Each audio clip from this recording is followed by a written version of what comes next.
ترقیات شهرهای دولت سامانیان.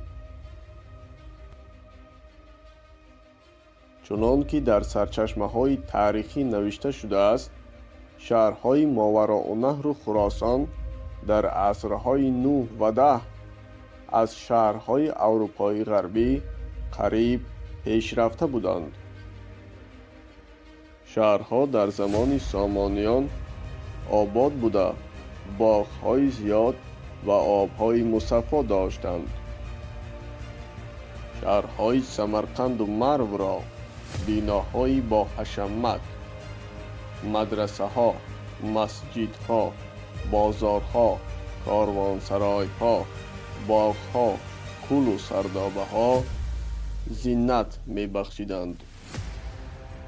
شهرهای کلانترین دولت سامانیان سمرقند، بخارا، مرو، نیشاپور، بلخ و هرات بودند. شهر بخارا که پایتخت سامانیان به حساب می رفت، از طرف عرب‌ها بارها طلب و تاراج کرده شده بود. سال 709 عرب‌ها بخارا را فتح نموده در این شهر قبایل عرب را جای دادند. می توانیم گوییم که عرب‌ها در این گونه شهرها زوراً مسکن گرفته بودند. ولی این حالت در زمان حکمرانی سامانیان کلاً تغییر یافت. شهرها رشد کردند، آباد گردیدند. بخارا در عهد سامانیان یعنی در عصرهای 9 و 10 11 دروازه داشت.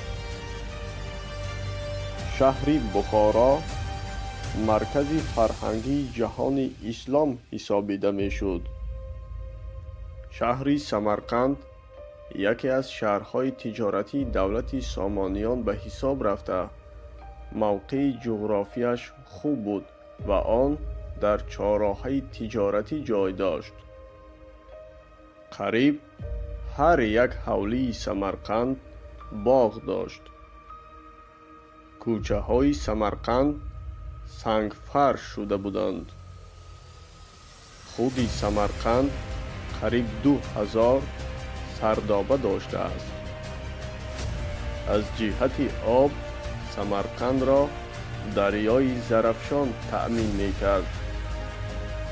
سمرقند در زمان سامانیان برای پیاده‌گردان راهی زیرزمینی داشت.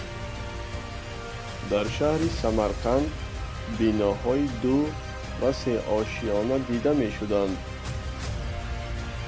در عصر 10 سمرقند 200,000 اهالی داشت. شهر مرو باشد در پایاناب دریای مرغاب جای داشت. این شهر شهری تجارتی شرق و غرب حسابیده می شد. تاجرانی که از غرب می آمدند به واسطه مرو، بلخ به هندوستان و تیبت می رفتند. بیناهای در مرو بوده همه از خشت پخته بودند. شهر نیشاپور نیز یکی از شهرهای استراتژی دولت سامانیان به حساب می رفت. از نیمه دوم عصر 10 در این شهر سپهسالار سامانی سکونت می کرد. در عهد سامانیان یگان شهر به مثال نیشاپور مؤسسه های فرهنگی زیاد نداشت. خوجند، اولبوک و بونجیکت با اقتصاد خود در دولت سامانیان موقع اساسی داشتند.